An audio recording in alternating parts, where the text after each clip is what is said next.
Nabasa ko lang itong post na ito. Pero sa tingin ko totoo yan. Matagal na naman talagang nagngingit-ngit itong si Sara Duterte. Matagal lang nangangatog. At yung pinapakita niya ngayon na bait-baitan, pagiging concern, sinasabi niya or nagbababala siya na sa mga susunod na buwan maging matindi daw ang krisis ng ating bansa. Wow, talaga ah? Alam mo pala yan eh. E di sana hindi mo na sinimulan ang problemang ito. Kasi ang totoo niyan, isa ka sa pinakamalaking contributor kung bakit nagkakaganito ang bansa natin. At gusto nyo yan. Gusto nyo makita ang bansang ito, ang gobyerno ni PBBM na bumagsak. Dahil para sabihin nga naman, kayo yung mga savior. Saan ang galing yun? O ayan, nagngingit-ngit daw itong si Sara Duterte. Ito rin kasi ang narrative ngayon ng maraming DDS. Tuloy daw ang impeachment, na andyan pa rin daw ang impeachment kahit si Mr. Padilla, si Guanzon, kahit daw tayo ay nasa matinding krisis na. Bakit daw hindi i-postpone? Bakit daw hindi i-put off itong impeachment? Wow. Tapos ano? Bingo. Nawala lahat ng krisis. Aba, may ginagawa din po ang ating pamahalaan bukod dyan. Kayo kasi ay pinaka-apektado or kayo kasi ang pinaka-apektado.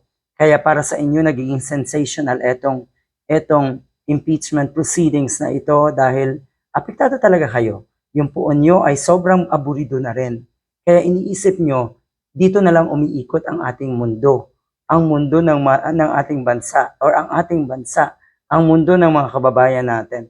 Nako, yan ang alam nyo. Maraming ginagawa ang ating gobyerno na ayaw nyong tignan, na ayaw nyong makita.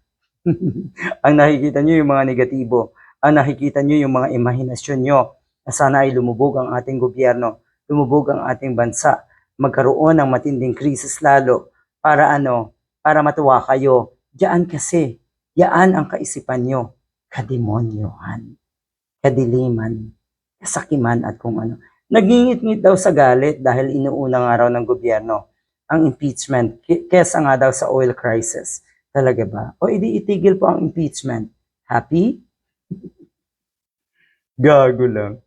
Oh, eto ngayon ang sagot.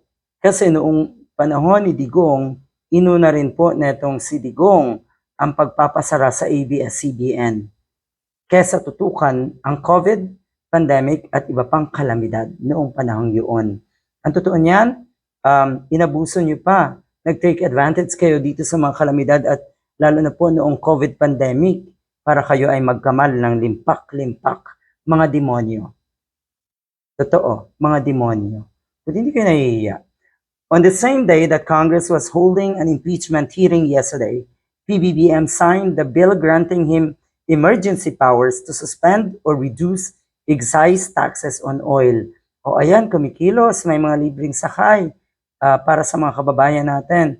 Tapos ngayon sasabihin niyo, impeachment na naman. Si Robin Padilla, nagising daw siya at naandyan pa rin daw ang impeachment. Parang gusto mong maglahong parang bula ang impeachment proceeding. Ganyan ba, Mr. Padilla? Tao ka pa ba niyan? And before that, Congress quickly passed such bill. So pwede pagsabayin. Itong mga ganito, Sara Duterte impeachment at syempre yung mga trabaho natin sa gobyerno or ng mga nasa gobyerno, trabaho nila na magsilbi sa atin.